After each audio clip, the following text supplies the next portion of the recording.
Hello guys, welcome to our YouTube channel. पहले video में हम लोगों ने बात किया था फैक्टर के कुछ बेसिक कॉन्सेप्ट के बारे में। तो इस वीडियो में हम लोग स्टार्ट करेंगे सब्ट्रैक्शन ऑफ वेक्टर। तो subtraction of vector basically addition of two vector. ठीक है, यहाँ पे भी मैं क्या बोल रहा हूँ, एडिशन ऑफ टू वेक्टर। बस हम लोग दूसरा जो वेक्टर दिया हुआ होगा उसको हम निगेटिव सेंस में लेंगे। मान लीजिए यहाँ पे दो वेक्टर है, one is A vector, another is B vector. तो हम लोगों ने क्या किया, ए और बी को एन टू एन में कनेक्ट करवा दिया। ठीक है, तो जब कनेक्ट करवा दिया हम लोग क्या कर लेंगे, बी को हम लोग रिवर्स कर देंगे, मतलब माइनस बी। तो माइनस बी हम लोगों को कैसे लिखते थे, हम लोग पहले हम लोग डेफिनेशन में पढ़े हैं, वी ऑलरेडी गॉट इट कि we will reverse the direction of this factor. Reverse mean what, we will change the orientation of this factor by 180 degree, okay, with respect to the point of origin. Okay, that is the important point. जब ये हो जाएगा a and b, तो by vector addition rule क्या होगा हम लोगों का, this will going two by my resultant vector. Okay, so r is nothing but a plus minus b. So this is the resultant of what, this is my resultant of a minus, this is the resultant of my a and minus b. So this is just simple concept. Although it is a simple concept, but this concept is very much used in what, you have already got the topic called your classical relative velocity. Why I am using the term classical, because आप लोग क्या UG के syllabus में क्या पढ़ेंगे, relativity का एक course पढ़ेंगे. ठीक है, रिलेटिविटी में भी क्या होगा, आप लोगों को रिलेटिव वेलोसिटी आ जाएगा, लेकिन वहाँ पे क्या होगा, थोड़ा ये मैकेनिज्म अलग होगा. तो हम लोगों ने क्या बोला, क्लासिकल रिलेटिव वेलोसिटी में हम लोग जो करते थे क्लास 11 में हम लोगों ने पढ़ा, तो वही सा कॉन्सेप्ट कहाँ पे यूज़ होता है, वेक्टर सब्ट्रैक्शन मतलब कॉन्सेप्ट वहाँ पे यूज़ होता है. अभी हम लोग देखेंगे वेक्टर के जो मल्टीप्लिकेशन रूल है उसके बारे में. तो वेक्टर के मल्टीप्लिकेशन रूल को जानने से पहले हम लोग पहले पढ़ते हैं, क्या पढ़ेंगे हम लोग, dot product of two vectors. तो अभी ये dot product of two vectors मतलब क्या देता है, देखो, A dot B vector equal to क्या हुआ, A B cos of theta. मतलब यहाँ पे क्या हो रहा है, इस डेफिनेशन में ए डॉट बी हम लोग जब करेंगे, यहाँ पे दो कॉन्सेप्ट आएगा. एक क्या, ए का मैग्नीट्यूड आएगा, बी का मैग्नीट्यूड आएगा, लेकिन उसके साथ क्या होगा, इन दोनों के बीच में जो एंगल है, this theta angle, this is also going to be related with what, with the dot product. और यहाँ पे आप लोग देख सकते हो कि a is the magnitude of a vector, b is the magnitude of b vector and cos theta is the angle between these two vector.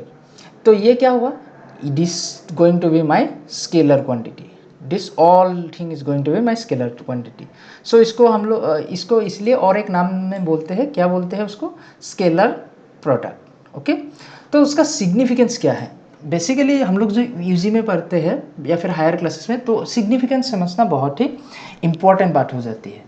तो यहाँ पे cos थीटा हुआ, that means this something is going to be related to the orientation. Okay, तो यहाँ पे number one point, how much two vector point in the same direction. मतलब दो जो वेक्टर है ए और बी, ये कितने अमाउंट में एक ही डायरेक्शन में लाई कर रहे हैं. अभी हम लोग का जो cos थीटा है वो कैसे वेरी करता है, this is the plot of cos theta. तो जब एंगल 0 होगा तब मेरा cos थीटा कितना होगा, 1. ठीक है, एंगल जब क्या होगा मेरा 90 डिग्री होगा, cos थीटा कितना होगा, cos theta is going to be 0. जब मेरा एंगल क्या होगा 180 होगा, तो मेरा cos थीटा का वैल्यू कितना होगा, -1.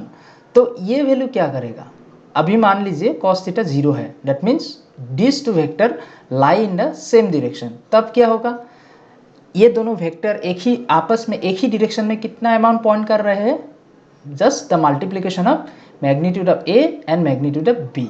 जब cos थीटा इंक्रीज होगा 90 तक जाएगा, तो क्या होगा, this vector is turns out to be, B vector is going to be this and A vector is going to be this.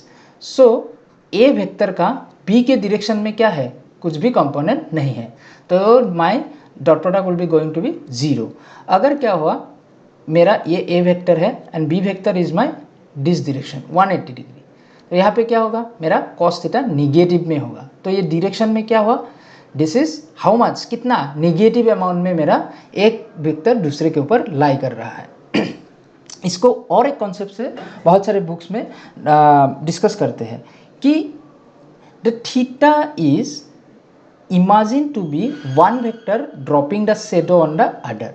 तो थीटा हम लोग क्या करेंगे, मान लीजिए कि दिस इज टू वेक्टर, तो ये वेक्टर के ऊपर हम लोग अगर एक लाइट देंगे, मान लीजिए कुछ एक लाइट दे दिया, तो इसका शेडो यहाँ पर कितना पड़ेगा, वो कौन डिफाइन करता है, मेरा थीटा डिफाइन कर रहा है।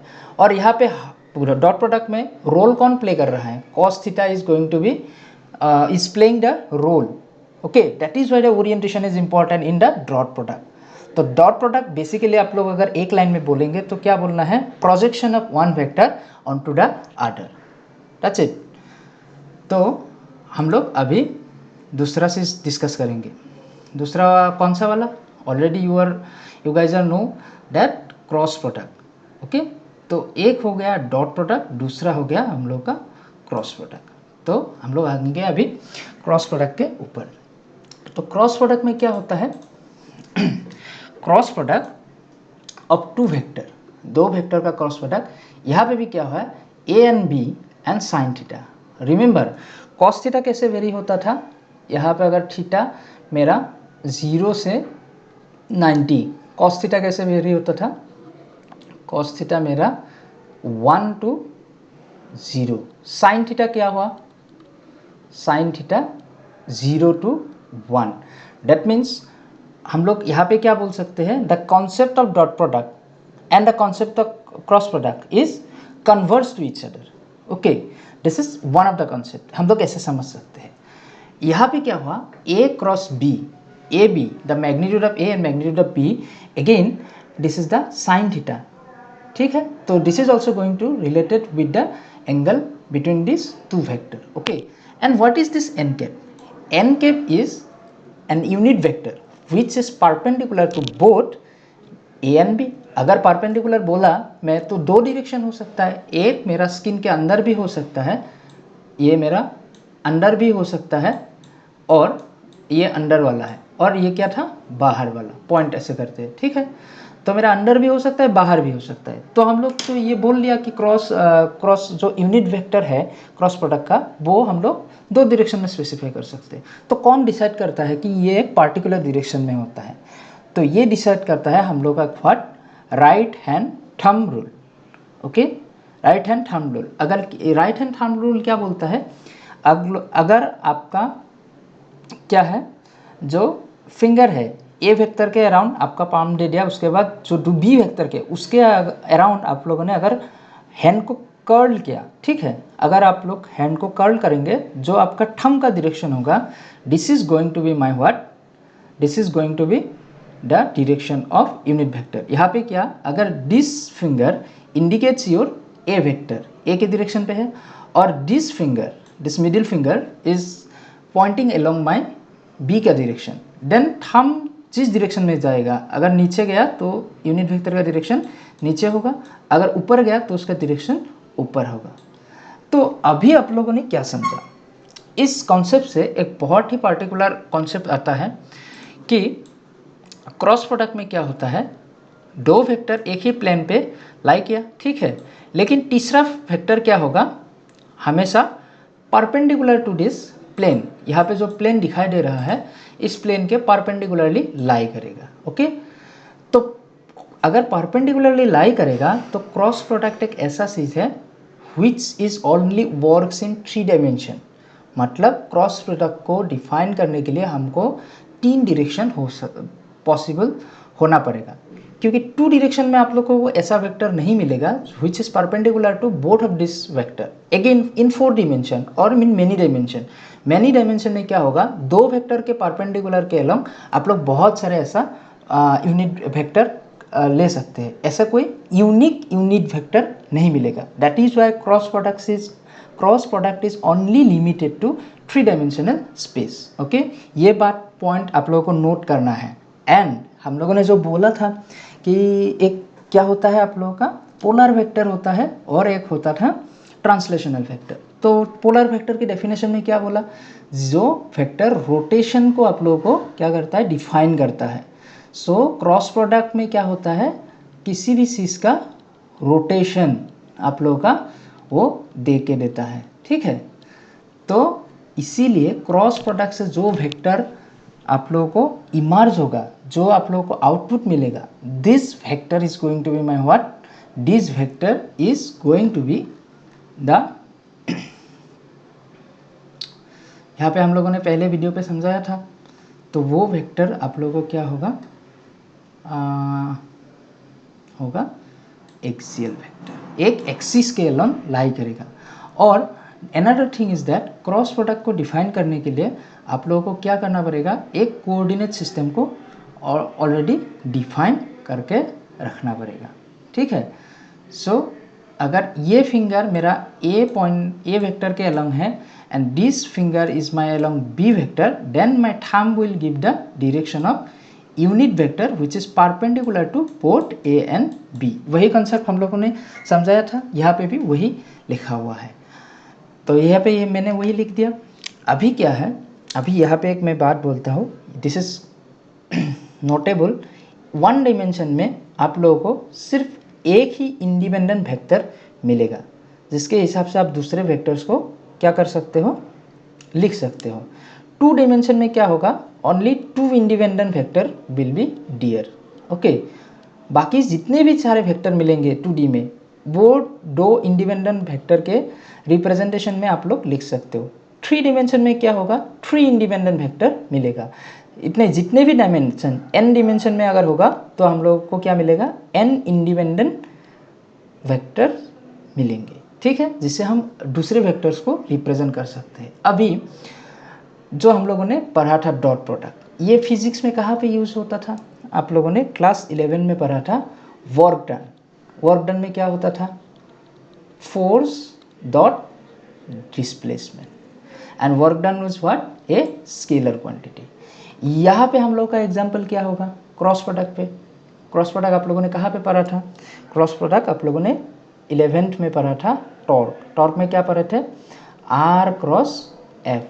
अनदर थिंग आप लोगों ने पढ़ा था मैग्नेटिक फील्ड। यहाँ पे क्या होता था, करंट एलिमेंट, उसके साथ क्या क्रॉस प्रोडक्ट होता था, distance from the origin to the current element, यही होता था।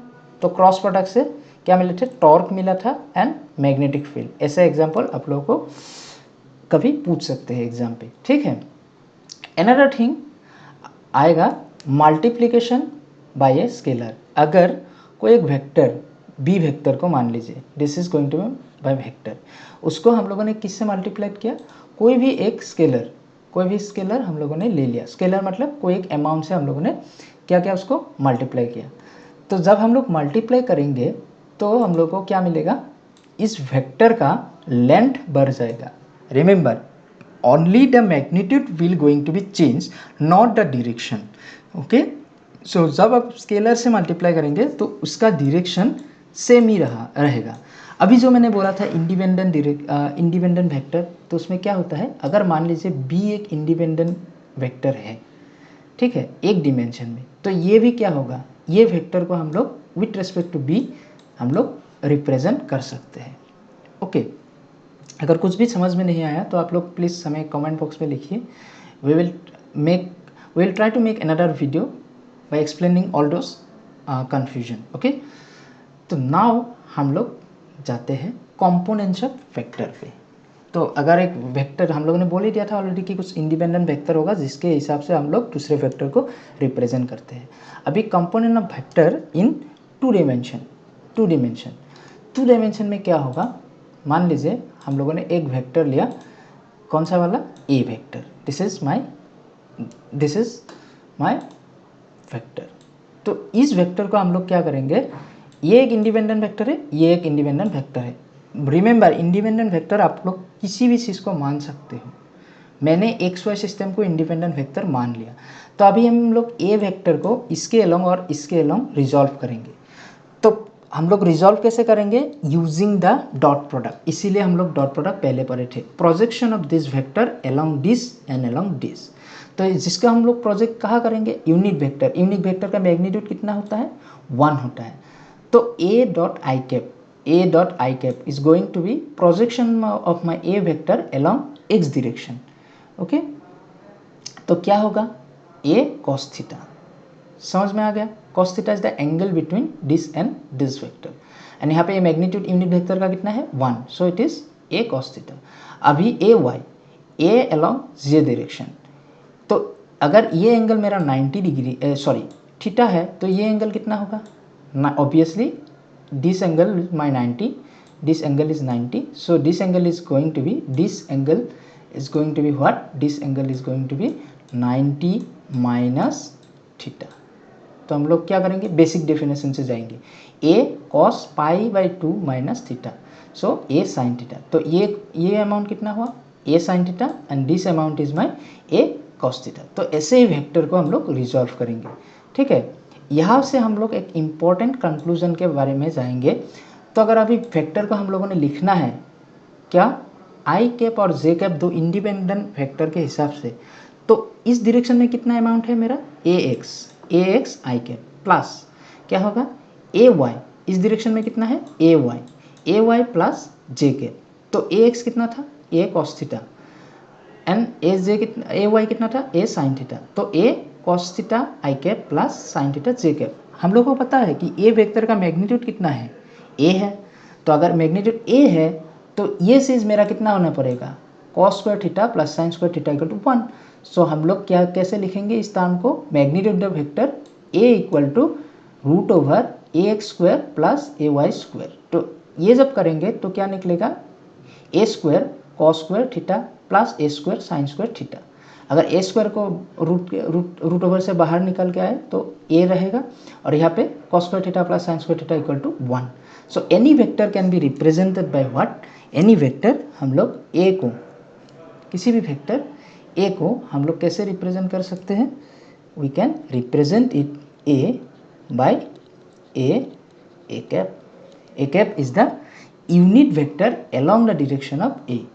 तो अभी क्या होगा, इससे हम लोग यूनिट वेक्टर का डेफिनेशन लाएंगे। यूनिट वेक्टर का डेफिनेशन क्या हुआ, तो फिर तो हम लोगों ने जो वेक्टर है उसको अगर उसके मैग्नीट्यूड से डिवाइड कर दिया तो ये क्या निकलेगा, it is going to be my unit vector. तो वही डिस्कशन अगर हम लोग 3D में लेके जाएंगे तो क्या होगा, 3D में क्या होगा, हम लोग का 3 इंडिपेंडेंट वेक्टर हम लोग को मिलेगा। तो यहाँ पे हम लोगों ने ले लिया 3 इंडिपेंडेंट वेक्टर इज व्हाट, मेरा I cap, J cap and K cap, both are mutually perpendicular to each other. Remember, vector के जब हम लोग दूसरे पार्ट में जाएंगे तो अब हम लोग डिस्कस करेंगे कर्वीलिनियर कोऑर्डिनेट। ठीक है, कर्वीलिनियर कोऑर्डिनेट में क्या होगा, ये ऐसे 90 डिग्री पे हो भी सकते हैं, नहीं भी हो सकते हैं, वो हम लोग डिस्कस करेंगे। तो ठीक है, तो यहाँ पे क्या होगा, वह ऐसे ही ए एक्स कॉम्पोनेंट क्या होगा, ए डॉट आई कैप। तो हम लोगों ने मान लिया कि इस alpha angle is my, vector ने एक्स एक्सिस के साथ जो एंगल बनाया दिस इज अल्फा, वेक्टर ने वाई एक्सिस के जो एंगल बनाया this is beta, and vector ने जेड एक्सिस के साथ जो एंगल बनाया दिस इज गामा। और एक्स डायरेक्शन को आई कैप, वाई डायरेक्शन को जे कैप, एंड जेड डायरेक्शन को हम लोग के कैप से रिप्रेजेंट करेंगे। तो मेरा X Y and A Z ऐसे कंपोनेंट वाइज अगर हम लिखेंगे तो ए क्या होगा, ये cos alpha, A cos beta and A cos gamma. अगर हम लोग ए को रिप्रेजेंट करेंगे अलोंग दिस इंडिपेंडेंट वेक्टर्स तो क्या होगा, A X I cap, A Y J cap, A Z K cap. तो ये A cos theta I cap, A cos beta J cap, A cos gamma K cap. तो this is going to be A cos alpha I cap, cos beta J cap and cos gamma K cap. अगर magnitude निकाले तो magnitude क्या होगा, होना पड़ेगा ए ही होना पड़ेगा। तो इस चीज़ का मुझे क्या मिलना चाहिए, इस चीज़ का जब हम लोग स्क्वायर करेंगे तो उसका वैल्यू 1 मिलना चाहिए। Okay, so A x square plus A Y square plus A Z square, so this is going to be my magnitude. That means अगर ये मैग्नीट्यूड हुआ तो this thing is going to be my 1। इसको एक special relation से बुलाते हैं, इसका नाम एक स्पेशल दिया हुआ है जो आप लोगों को क्लास 12 में एक वेक्टर नाम का मैथमेटिक्स में मिला होगा। तो इस चीज़ का नाम आप लोग हमें कमेंट करके कमेंट बॉक्स पे लिखेंगे। ठीक है, and this is the thing for vector, and all these things are covered in first two lecture, and this is the basics of vector algebra. अभी आप लोगों को यहाँ से क्वेश्चन कहाँ से बनाना है, क्वेश्चन बनाने के लिए आप लोग मुरारी आर स्पाइजल का बुक फर्स्ट चैप्टर आप लोग यूज़ करेंगे।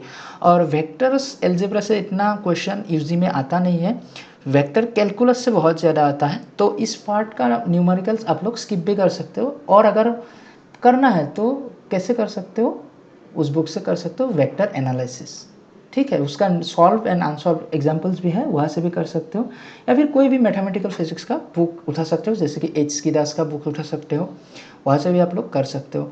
सो आज के लिए बस इतना ही, तो नेक्स्ट वीडियो में हम लोग डिस्कस करेंगे वेक्टर कैलकुलस के बारे में। Thank you for watching, please subscribe the channel and show some love to the channel, and please like the video if you get some concept from this video. Thank you.